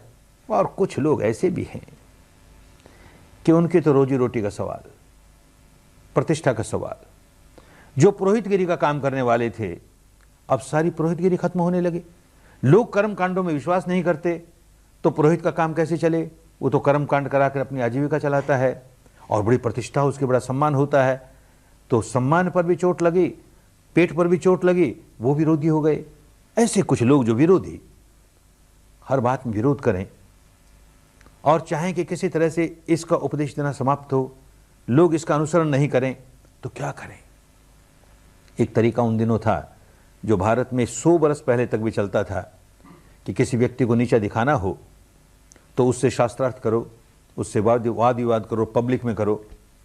और अगर वो हमारी बातों का ठीक से जवाब नहीं दे सके तो अपने आप उसकी प्रतिष्ठा खत्म हो जाएगी, लोग उसको नहीं मानेंगे। तो वाद विवाद की एक प्रथा भारत में थी। तो लोग आते वाद विवाद करने के लिए, 5, 10, 20 आदमी का समूह आता और उनकी तपोभूमि के दरवाजे के पास आकर के सिर खुजलाते। बड़ा बुद्धि वाला व्यक्ति है, बुद्धिमान व्यक्ति है, बहस कैसे करेंगे, तर्क कैसे करेंगे, कौन हम में से एक लीडर हो जाए। तू लीडर हो जा और हम तुम्हारा साथ देंगे। तो एक आदमी का, अच्छा मैं लीडर तो हो जाता हूं, पर अपने क्या पॉइंट से पहले लिख ले, बहस के क्या पॉइंट्स हैं, क्या पॉइंट है लिखो। तो कैसा सन्यासी है रे, तूने सिर पर जटाई नहीं बांध रखी। उन दिनों नियम था, लोग सिर्फ जटा बांधते तो सन्यासी होता था, जटाई नहीं बांध रखी। कैसा सन्यासी रे, शरीर पर भस्म ही नहीं लगा रखी, भस्म नहीं लगा रखी। तू कैसा सन्यासी रे, कमर में मृगछाला ही नहीं पहन रखी, मृगछाला नहीं पहन रखी। यूं लिखते गए तो किसी ने कहा बाबा सब बेकार। इस तरह की बहस करने वाले बहुत आए उसके पास, और जो आता है वो मुस्कुरा के कहता हमको नहीं अच्छी लगती, हम नहीं करते। तुमको अच्छी लगे करो ना, हम कहाँ रोकने आते हैं तुमको, करो ना तुम। अरे तो लड़ाई कैसे होगी, विवाद कैसे चलेगा। जो वो नहीं करता उसमें विवाद कैसे चलेगा। जो करता है उसमें खोट ढूंढो, और खोट ढूंढ के नीचा दिखाओ तो अपने आप दुकान बंद हो जाएगी, उसके लोग नहीं जाएंगे उसके पास। अच्छी बात, इसको छोड़ो। अब देखो क्या करता है और क्या करवाता है लोगों से। शील का पालन करता है और लोगों से शील का पालन करवाता है। इसमें क्या झगड़ेंगे भाई, ये तो बड़ी अच्छी बात है। नहीं नहीं, और क्या कराता है, और समाधि का अभ्यास कराता है, स्वयं करता है। वो क्या, मन को वश में कराता है। अरे मन तो हमारा ही नहीं वश में हुआ कभी। कोई आदमी मन को वश में करना सिखाए तो इस बात को लेकर क्या झगड़ेंगे, ना ना बाबा। और क्या, प्रज्ञा सिखाता है। वो क्या हुई, अंतर्मुखी हो करके जहाँ विकार जागते हैं उनको विकार को निकालना सिखाता है, चित्त को निर्मल करना सिखाता है। अरे चित्त हमारा ही नहीं निर्मल हुआ, विकारों से भरे हैं। कोई आदमी विकारों से मुक्त कर दे, इससे बड़ी बात क्या होगी। ना ना, इसमें भी नहीं झगड़ेंगे। और क्या, और बात ही नहीं करता। वो कहता है शील समाधि प्रज्ञा को छोड़ करके तुम्हारी जितनी और मान्यताएं की बातें हैं लड़ो, बाहर जाकर के सिर फोड़ी करो, हमको उससे लेन देन नहीं। हम तो सार की बात करेंगे। शील समाधि प्रज्ञा ये केवलं परिपूर्ण, धर्म परिपूर्ण हो गया इसमें, और चीज़ जोड़ने की ज़रूरत नहीं इसमें। तो बात ही नहीं करता दूसरी, तो लड़ेंगे कैसे? तो सिर खुजला खुजला के चले जाएं, कैसे लड़ें इस आदमी से? पर काम तो इसका बंद कराना है, नहीं तो अपना काम बंद हो जाएगा। तो क्या करें? सन्यासी है ना, लांछन लगाओ कोई, सही गलत कोई लांछन लगा दो। तो दो ही लांछन लग सकते हैं सन्यासी पर, एक तो कंचन का, एक कामिनी का। कंचन का लांछन कैसे लगाएं? राजपाट, धन दौलत, वैभव छोड़ करके चला आया, कुछ रखता ही नहीं अपने पास, तो झूठा लांछन भी कैसे लगाएं? कामिनी का लांछन लग सकता है, क्योंकि पुरुषों को नहीं महिलाओं को भी सिखाता है। बस एक रास्ता मिल गया। तो एक बेचारी लड़की को युवावस्था में उसे लिखाया, सिखाया, पढ़ाया, ऐसा कर, ऐसा कर, ऐसा कर। खूबसूरत लड़की थी, हर शाम को बहुत मेकअप करके जाए भगवान के विहार में, और किसी पेड़ के नीचे सोए, और सुबह बाल बाल बखेर करके बाहर आए नगर में। आज की रात तो श्रवण गौतम के साथ बिताई, आज की। अरे लोग सुने, भगवान के आश्रम में ये क्या हो रहा है? 2 दिन, 5 दिन, 7 दिन ऐसे चला। फिर 8 महीने की गैप दी उसने। 8 महीने के बाद फिर आई, तो अपने पेट पर एक लकड़ी का टुकड़ा रखा, उस पर रस्सियां बांधी, ऊपर कपड़ा डाला, और आई। और भगवान उस समय धर्म सिखा रहे हैं, बहुत बड़ी सभा है, बहुत बड़ी संख्या में भिक्षु हैं, भिक्षुणियाँ हैं, गृहस्थ पुरुष हैं, नारी हैं, देश का राजा प्रसेनजीत है, महामंत्री महासेनापति बंदुल है, माता विशाखा है, अनाथ पिंडक है, सारे प्रमुख लोग हैं, भगवान धर्म सिखा रहे हैं। ऐसे वक्त वो आई और आकर के गालियां निकालती है भगवान को। अरे मथमुंडे, तेरे पास तेरे होने वाले बच्चे के लिए कोई कुछ सुविधा नहीं है, तेरे इतने बड़े बड़े धनवान भक्त हैं, इनसे कह ये कोई प्रबंध करेंगे? सारी सभा अवाक रह गई, क्या बोल रही है?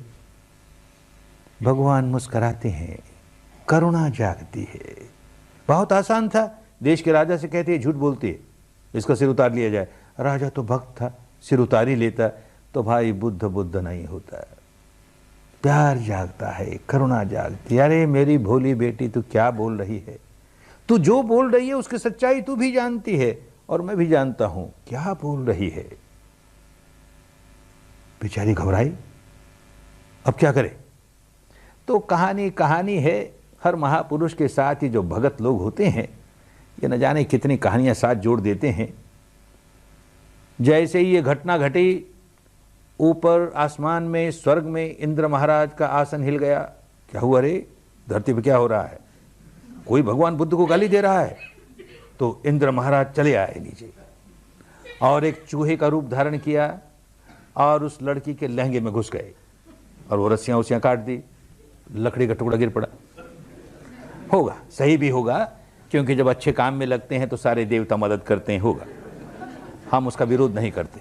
बात समझे होता क्या है? वो बेचारी ये सारा कुछ ढोंग रच करके आई, और उसको जो सिखाने वाले थे अपने साथ बहुत गुंडे लेकर के आए, कि जैसे ये गालियां बकेगी, इधर से भी गालियां आएगी, वो और गालियां देगी, और गालियां आएगी, हम अपने गुंडे खड़े कर देंगे, हंगामा हो जाएगा, बस इसकी बदनामी हो जाएगी, काम बन गया। अरे जिसको गाली दे रही है वो बदले में गाली क्या देवे? वो तो मैत्री प्रकट करता है, करुणा प्रकट करते, उसको अब आगे क्या करूं मैं? सिखाया नहीं गया, अब क्या करूं? बेचारी नर्वस हो गई होगी, रस्सियां वस्सियां ढीली पड़ गई होंगी, और लकड़ी का टुकड़ा गिर पड़ा होगा। कत्वान कठमुदरंग इव गभिनीय चिंचाय दुठ वचनंग जनकाय मध्य संतेन सोम विधिना जितवा मुनिंदो। कैसे जीते उस अवस्था में जहां की ये पागल लड़की अपने पेट पर लकड़ी लगा करके इस तरह की निंदा की, गंदी की बात करते, तो कैसे जीते उसको? वो चूहे से नहीं जीते, संतेन सोम विधिना। भीतर इतनी समता, इतनी शांति, उस शांति की वजह से जीते। कौन सामना कर सकेगा? वो बैर जगा रहा है और हम भी बैर जगा रहे हैं, बैर बढ़ता ही जाएगा। वो क्रोध जगा रहा है, हम भी क्रोध जगा रहे हैं, क्रोध बढ़ता ही जाएगा, जीतेगा नहीं। ये तो सनातन धर्म है, एस धम्मो सनातनो। क्रोध से क्रोध नहीं जीता जा सकता, क्रोध मैत्री से जीता जा सकता है, इसलिए जीत गए। सारे जीवन ऐसा ही किया, ऐसा ही सिखाया। क्रोध जगाना बड़ा आसान है, मैत्री कैसे जगे? अंदर से चित्त निर्मल नहीं हो तो मैत्री नहीं जगती। ऐसी न जाने कितनी घटनाएं। एक घटना और, कोई एक व्यक्ति, बूढ़ा आदमी, बड़ा दुखी हुआ और बड़ा क्रुद्ध हुआ कि ये ऐसा बुद्ध क्या सिखा रहा है लोगों को। उसको अपनी अपनी मान्यता के साथ बड़ा चिपकाओ, अपने कर्म कांडों के साथ बड़ा चिपकाओ, उसी को धर्म माने। धीरे धीरे हमारा तो धर्म सारा नष्ट हो जाएगा, लोग इसी को मानने लगेंगे, इसके अनुयायी हो जाएंगे। तो क्या किया जाए? उसके अपने बेटे 7 बेटे उसी धारा में बह गए, 7 बहुएं उसी धारा में बह गई। हमारा घर खराब होने लगा, सारा समाज खराब होने लगा। ये तो बंद कराना चाहिए। तो कैसे बंद कराएं? न रहेगा बांस, न बजेगी बांसुरी, इसी को समाप्त करें। तो इसके कपाल क्रिया करेंगे। अपना गुस्सा, कहीं गुस्सा शांत ना हो जाए, गुस्से के साथ जाते जाते जाते इसके कपाल क्रिया करूंगा। तो बूढ़ा आदमी कुछ गुस्से से कांपता है, कुछ बुढ़ापे से कांपता है और गालियां देते देते देते चले आ रहा है। वो गालियां दे रहा है, भगवान मुस्कुरा रहे हैं। बूढ़े बाबा बड़े व्याकुल लगते हो, बैठो बैठो बात करेंगे। बूढ़ा बाबा बात करने को तैयार नहीं। बात करेंगे गुस्सा शांत हो जाएगा, गुस्सा शांत हो जाएंगे तो प्रहार कैसे करेंगे इस पर? गालियां दिए जाए। बूढ़े बाबा एक बात तो बताओ, तुम्हारे घर में भी तो मेहमान आते होंगे ना कभी? तो कह गए हाँ आते हैं, तुमसे क्या मतलब?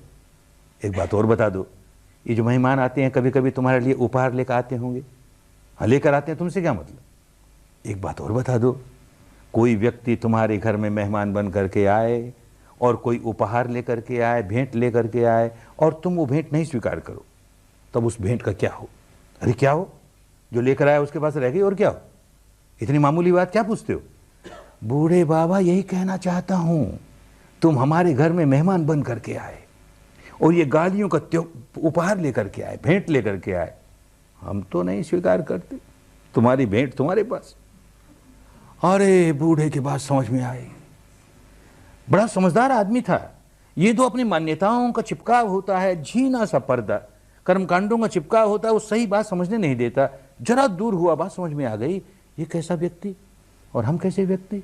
सारे जीवन भर कोई व्यक्ति एक उपहार लेकर आता, हम 10 देते हैं, वो 10 लाता है, हम 100 देते हैं, तू भी दुखी मैं भी दुखी। इसके पास गालियों का कोई उपहार लेकर आया, ये उसे स्वीकार ही नहीं करता, बदले में देता ही नहीं, बड़ा सुखी आदमी है। अरे श्रवण गौतम, ये तो बता कि तूने ये उपहार नहीं लेने वाली विद्या सीखी कैसे? बैठ बूढ़े बाबा, बैठ, आंख बंद कर, देख सांस को, देख सांस को, सांस को देखते देखते देखते देख शरीर को, देख चित्त को, ये संवेदनाओं को देख। इन संवेदनाओं के आधार पर ही क्रोध जलता है ना, देख। नहीं जगाए, छुटकारा हो गया ना। देखते देखते देखते वो व्यक्ति अनंत हो गया। ये भारद्वाज ब्राह्मण सारा जीवन बदल गया, सारे जीवन लोगों को बांटता है। इतने कल्याणकारी बात, इतने कल्याणकारी बात। ये समता आनी चाहिए, अनुभव पर उतरनी चाहिए, जिससे विकार निकले। ये भी केवल फिलॉसफी बन के रह गई, केवल एक सिद्धांत बन के रह गया, एक थ्योरी बन के रह गई, किसी काम की नहीं। फिर लड़ते फिरेंगे कि हमारे बुद्ध भगवान ने देखो क्या सिखाया और तुम्हारे ने क्या सिखाया, और हमारा देखो ऐसा है, तुम्हारा ऐसा है, तुम निकम्मे हो, हम ऐसे हैं। सब निकम्मे ही निकम्मे हैं। जो प्रैक्टिस नहीं करते सब निकम्मे ही निकम्मे हैं। चाहे इस दर्शन को मानने वाले, चाहे उसको मानने वाले, इस कर्मकांड को करने वाले कि उसको करने वाले, इस संप्रदाय के बाड़े में बंद है कि उस संप्रदाय के बाड़े में बंद है, कुछ फर्क नहीं पड़ता। आदमी आदमी है, बावलेपन में अपनी हानि करता है, होश आ जाए अपनी हानि के बाहर निकल जाए। बस ये होश जगाना है। अंतर्मुखी इसलिए हो रहे हैं, ये संवेदनाओं को देख रहे हैं। शरीर का क्या दर्शन करोगे, क्या पड़ा है इसमें? ये तो हम जानते ही हैं, शरीर तो अनित्य है। वहां जाके 10 दिन क्या नया जाना, ये तो हम जानते ही हैं। अरे जानते नहीं हो, मानते हो तुम। जाना कहाँ? वहां जाकर के जानना सीखा, देख कितना अनित्य है। अनुभव से जाना, देख कितना अनित्य है।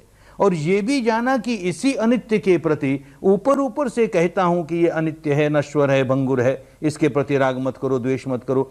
भीतर वाला मन तो राग किए जा रहा है, द्वेष किए जा रहा है। सुखद अनुभूति होती है, राग करता है, दुखद होती है, द्वेष करता है। ये देखा ना, और ये देख करके अपने स्वभाव को पलटने का काम किया ना, तो काम की बात हो गई ना।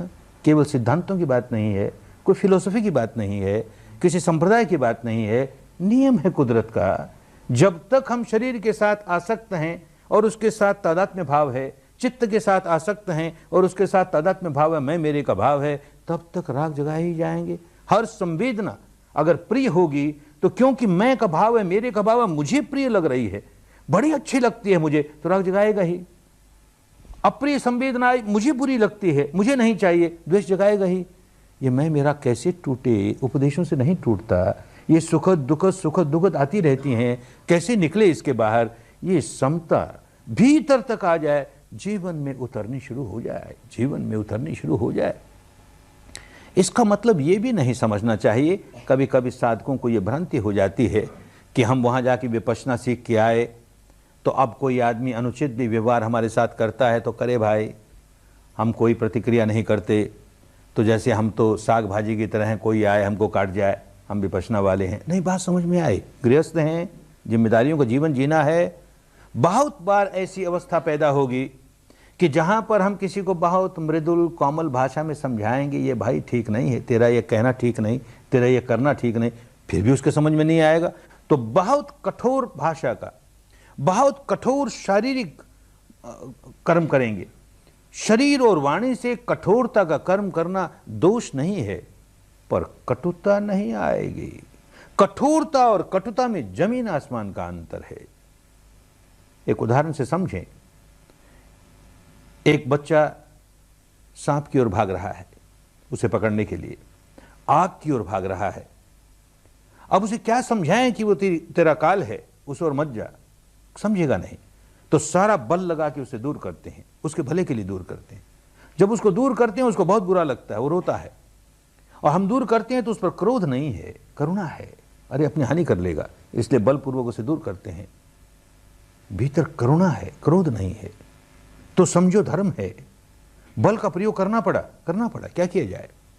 ऐसे ही कोई बड़ा बलवान आक्रमण करने वाला किसी दुर्बल व्यक्ति को कष्ट दे रहा, आक्रमण कर रहा है, अन्याय कर रहा है, हम कहेंगे हम तो विपश्यना वाले हैं, अपने अपने कर्म भुगते हैं, हमसे क्या मतलब। समझे नहीं धर्म को, हमसे बहुत मतलब है। जो आक्रमण करने वाला है उसको सारा बल के साथ दूर करेंगे आक्रमण से। पहले भी करते थे, विपश्यना किए बिना भी कोई आदमी करता था, लेकिन बहुत बड़ा फर्क पड़ जाएगा। फर्क ये पड़ जाएगा कि पहले तो आक्रमण करने वाले बलवान व्यक्ति को, जालिम व्यक्ति को हम बल के साथ दूर करते थे, उसके प्रति बड़ा द्वेष होता था, बड़ी घृणा होती थी, और जिस पर आक्रमण हो रहा है, दुर्बल है, उसके प्रति बड़ी करुणा होती थी, बड़ी मैत्री होती थी। विपश्यना के बाद ये हो जाएगा कि जिस पर आक्रमण हो रहा है उस पर तो मैत्री करुणा रहेगी ही, जो आक्रमण कर रहा है उस पर भी बड़ी मैत्री जागेगी, बड़ी करुणा जागेगी। अरे अबोध है, उसे होश नहीं क्या कर रहा है, औरों का अमंगल तो करता ही है, अपना भी अमंगल कर रहा है, क्योंकि वो इस तरह का दुष्कर्म बिना विकार जगाए कर नहीं सकता, और विकार जगाता है, अपना अमंगल करता है, विकार जगाता है। वो किसी तरह की भाषा समझता नहीं, प्यार को समझता नहीं, तो हमें कठोर व्यवहार करना ही पड़े, पर कठोर व्यवहार करते हुए उसके प्रति बहुत मैत्री है, बहुत करुणा है, तो समझो विपश्यना में पकने लगे। हमारे पूज्य गुरुदेव का उदाहरण, कोई लोग जो उनको अच्छी तरह नहीं जानते थे, तो उनके ऊपर के व्यवहार को देख के कहते थे बड़ा रूखा आदमी है ये कैसे विपश्यना सिखाता होगा, ये बड़ा क्रोधी आदमी है, कैसे विपश्यना सिखाता होगा। जो पास थे हम लोग वो जानते थे क्या इसका क्रोध है, कैसा व्यक्ति है ये।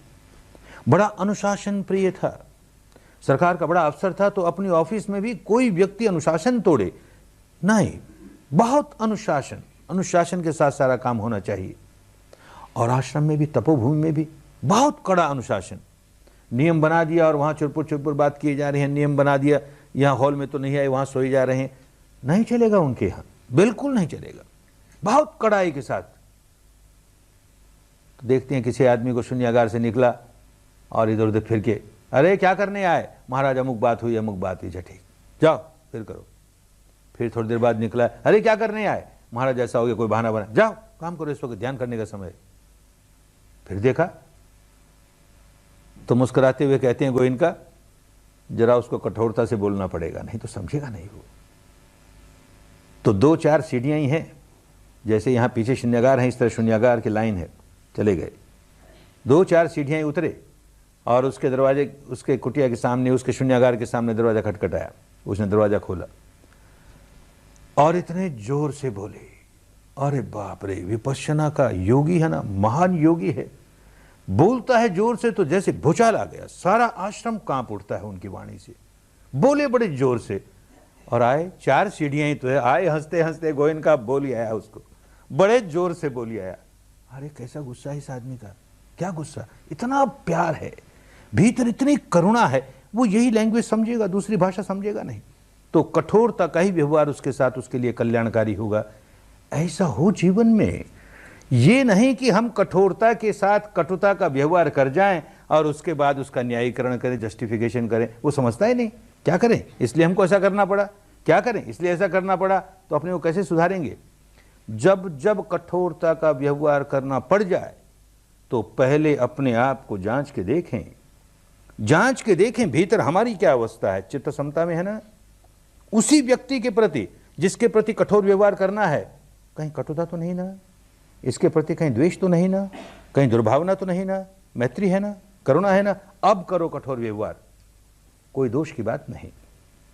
भीतर मैत्री होनी चाहिए। किसी कुम्हार को देखा होगा, घड़ा बनाता है तो कच्चा है अभी, घड़े को जब उतारता है उस चक्र पर से तो उसको और पकाने के लिए नीचे हाथ देकर के पीटता है, थोड़ी देर पीटते पीटते वो पक्का होता है। किस लिए पीटता है? तोड़ने के लिए नहीं पीटता, जोड़ने के लिए पीटता है। नीचे हाथ है ना, ये प्यार का हाथ नीचे होगा, मैत्री का हाथ नीचे होगा तो पीटो, कोई दोष की बात नहीं।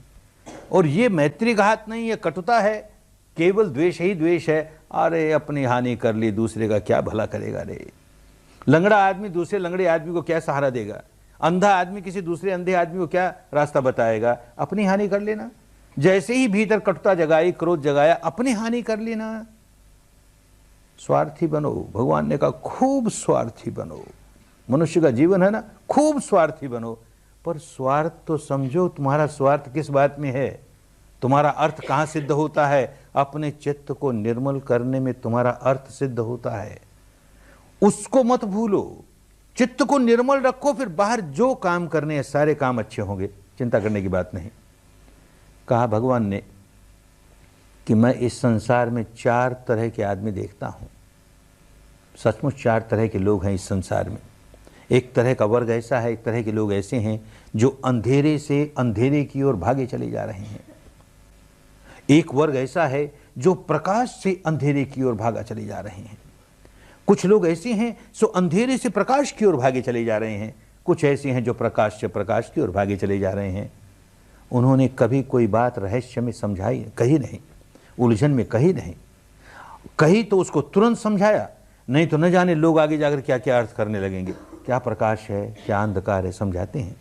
पहले वर्ग के लोग अंधकार ही अंधकार, माने दुख ही दुख, भिन्न भिन्न प्रकार के दुख, शारीरिक दुख, मानसिक दुख, आर्थिक दुख, पारिवारिक दुख, सामाजिक दुख, भिन्न भिन्न प्रकार के दुखों से व्याकुल है। अरे वो व्याकुल है सो तो व्याकुल है, भीतर प्रज्ञा का नामो निशान नहीं। तो क्या करता है? इस दुख की अवस्था में क्रोध जगाता है, द्वेष जगाता है, दुर्भावना जगाता है।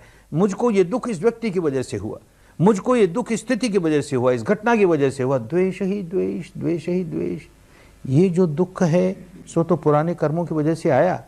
अब नए कर्म भी द्वेष के ही, नया बीज भी द्वेष का ही। अरे उसका फल भी तो दुख ही लेकर के आएगा ना। तो अभी भी दुख है और आगे भी दुख ही दुख का निर्माण किए जा रहा है। जो बीज बो रहा है उसी तरह का तो आएगा फल। तो ऐसा व्यक्ति अंधेरे से अंधेरे की ओर भागे जा रहा है, दुख से दुख की ओर भागे जा रहा है। वर्तमान भी दुख से भरा हुआ, भविष्य भी दुख से भरा हुआ। वर्तमान भी अंधेरे का, भविष्य भी अंधेरे का। दूसरा व्यक्ति प्रकाश से अंधेरे की ओर भाग रहा है। क्या प्रकाश? दुनियादारी की भाषा में उसके पास धन है, दौलत है, प्रतिष्ठा है, मान है, मर्यादा है इत्यादि, लोग बड़ी प्रशंसा करते हैं, लेकिन प्रज्ञा नहीं है भीतर। तो ये तो पुराने कर्म की वजह से, किसी सत्कर्म की वजह से प्राप्त हुआ, लेकिन भीतर क्या कर रहा है? वो सारी धन दौलत वैभव की वजह से अहंकार जगा रहा है। इतना अहंकारी, हर व्यक्ति के प्रति घृणा। मैं देख कितना समझदार इसलिए इतना धन कमा लिया, ये देख कैसा गया गुजरा इसलिए दरिद्र है अभी तक, मैं ऐसा, ये ऐसा, मैं ऐसा, ये ऐसा। तनाव ही तनाव। जो बीज बोलता है अहंकार के बीज बोता है, घृणा के बीज बोता है, द्वेष के बीज बोता है। आज तो बड़ा चारों ओर प्रकाश है, माने चारों ओर बड़ी सुख संपदा है। आज जो बीज बो रहा है इसका फल क्या आएगा? ये जो बीज बो रहा है अंधकार ही लाएगा, दुख ही लाएगा। ये जो इस समय सुखद स्थिति आई है इसकी अपनी सीमा है, समाप्त हो जाएगी, उसके बाद यही फल आएंगे। तो प्रकाश से अंधकार की ओर भागे जा रहा है, सुखद स्थितियों से दुखद स्थितियों की ओर भागे जा रहा है। तीसरे तरह का व्यक्ति बिल्कुल ऐसा ही जैसे पहले तरह का व्यक्ति, अंधकार ही अंधकार जीवन में, लेकिन प्रज्ञा है भीतर, तो खूब समझता है ये सारा अंधकार जो आया है इस व्यक्ति की वजह से नहीं, इस स्थिति की वजह से नहीं, इस घटना की वजह से नहीं, ये तो माध्यम बन गए, आना ही था। मेरे अपने दुष्कर्मों की वजह से ऐसा फल आना ही था। नया दुष्कर्म नहीं करूंगा, नया बीज दुख का नहीं डालूंगा, नया द्वेष नहीं जगाऊंगा, मैत्री ही जागेगी। ये बेचारा, ये व्यक्ति माध्यम बन गया। रे मेरे दुख का माध्यम बन गया रे, इसको अपने किए का फल न भोगना पड़े रे, इसका कैसे मंगल हो, इसका कैसे कल्याण हो। बीज बोता है मंगल मैत्री का बोता है, आगे सुख ही लाएगा। तो इस समय अंधकार है, आगे के लिए प्रकाश ही प्रकाश, प्रकाश ही प्रकाश। अब दुख है, आगे के लिए सुख ही सुख। ये तीसरे तरह का व्यक्ति अंधकार से प्रकाश की ओर जाने वाला। चौथे तरह का व्यक्ति प्रकाश ही प्रकाश है, सुख है, सुविधा है, धन है, दौलत है, प्रतिष्ठा है, लेकिन साथ साथ प्रज्ञा है, खूब समझता है मेरे किसी सत्कर्मों की वजह से यह प्राप्त हुआ, कैसा ही सत्कर्म क्यों न हो, अनंत काल तक ये रहने वाला नहीं है, इसकी अपनी सीमा है, ये समाप्त हो जाएगा। जब है, जितने दिनों है, उसका लाभ लेना है। गृहस्थ हूँ, अपना भरण पोषण करना, परिवार का भरण पोषण करना, अपने पर आश्रित जितने लोग हैं सबका भरण पोषण करना, और बाकी फिर लोगों के कल्याण में लगे, लोक कल्याण में लगे। अधिक से अधिक लोगों को कैसे शुद्ध धर्म मिल जाए, अधिक से अधिक लोग कैसे अपने भीतर प्रज्ञा जगा लें, अधिक से अधिक लोग कैसे दुख से मुक्त हो जाएं, यही भाव जगाता है। तो अब भी प्रकाश है, आगे के लिए भी प्रकाश के ही बीज बोता है ना। ऐसा व्यक्ति प्रकाश से प्रकाश की ओर जा रहा है, सुख से सुख की ओर जा रहा है। हम पहले और दूसरे तरह के व्यक्ति कदापि नहीं बने, तीसरे या चौथे तरह के बने। तीसरे बने या चौथे बने ये अपने वश की बात नहीं, क्योंकि जीवन में बहुत बार अंधकार आ जाएगा, दुख आ जाएंगे, बहुत बार सुख आ जाएगा। पुराने जीवन में, पुराने जन्मों में बहुत तरह के काम किए, अच्छे भी किए, बुरे भी किए, उनका प्रभाव सुख और दुख के रूप में आने वाला है। चाहे सुख आवे चाहे दुख आवे, चाहे प्रकाश आवे चाहे अंधकार आवे, भीतर तो हमेशा प्रकाश रखेंगे ही। नया संस्कार ऐसा कदापि नहीं बनाएंगे जो आगे के लिए हमारे लिए दुख पैदा करे, अंधकार पैदा करे। बस विपश्यना से यही सीखेंगे, अत्ता ही अत्तनो नाथो, अत्ता ही अत्तनो गति। हर व्यक्ति अपना मालिक खुद है, अपनी गति खुद बनाता है। ये मलकियत हासिल हो जाए, भीतर तक अपना मालिक बन जाए। इस क्षण का मैं मालिक, पहले जो किया सो किया, बीत गई। अब इस क्षण का मैं मालिक, तो भविष्य का मालिक मैं हो गया। भविष्य क्या है? वर्तमान की ही संतान है। वर्तमान क्या है? भूत की ही संतान है। भूत में जो कुछ किया सो किया, अब मैं मालिक हो गया, आगे धारा को बिगड़ने नहीं दूंगा। अत्ता ही अत्तनो गति। अपनी दुर्गति अपनी बेवकूफी से करता है, अपने अज्ञान से करता है, उस दुर्गति से बच जाएगा, सदगति करेगा, मालिक हो गया अपना। सदगति ही नहीं, सारी गतियों के परे मुक्त अवस्था तक पहुंच जाएगा, मालिक हो गया अपना। ऐसे अत्ता ही अत्तनो नाथो, ऐसे बने। केवल प्रवचनों से नहीं बन सकते, केवल वाणी विलास बुद्धि विलास से नहीं बन सकते। उसी के लिए ये सारा काम करना है, अंतर्मुखी होकर के हम अपने मालिक हो गए। इस क्षण का मैं मालिक, अंधकार का बीज बोऊंगा नहीं, बो नहीं पाएगा। ऐसा सजग, क्षण प्रतिक्षण ऐसा सजग, अरे बड़ा मंगल हो जाएगा, बड़ा कल्याण हो जाएगा। हिंदू अपने को हिंदू कहता फिरे ना, जैन जैन कहता फिरे, बौद्ध बौद्ध कहता फिरे, ईसाई ईसाई, क्या फर्क पड़ गया? अपना मालिक तो बने, इस क्षण का मालिक बने, भविष्य सुधर जाएगा, कल्याण हो जाएगा, मंगल हो जाएगा। धर्म के रास्ते आए हैं, संप्रदाय के रास्ते नहीं आए, दार्शनिक जंजाल में बनने के लिए नहीं आए। शुद्ध धर्म को समझें, कुदरत के कानून को समझें। ऐसा ऐसा होगा तो ये परिणाम आएगा ही, ऐसा ऐसा नहीं होगा ये परिणाम नहीं आएगा। ये बात समझ में आ जाए, बड़ा मंगल, बड़ा कल्याण। काम करें, कल कल का दिन बड़ी गंभीरता के साथ काम करने का है। काम करें, जितना जितना मानस को सुधार सकें सुधारें, अपनी गति सुगति बनाएं, अच्छी गति बनाएं। खूब मंगल धर्म में सारा जीवन, धर्म का जीवन जीना है। जितना सीख के चले जाओगे जीवन में बहुत काम आएगा। खूब मंगल हो, खूब कल्याण हो, खूब स्वस्थ मुक्ति हो, सभी तापसों की खूब स्वस्थ मुक्ति हो। भवत सर्व मंगलं भवत सर्व मंगलं भवत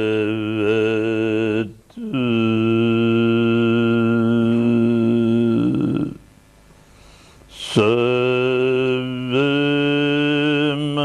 मंगलं।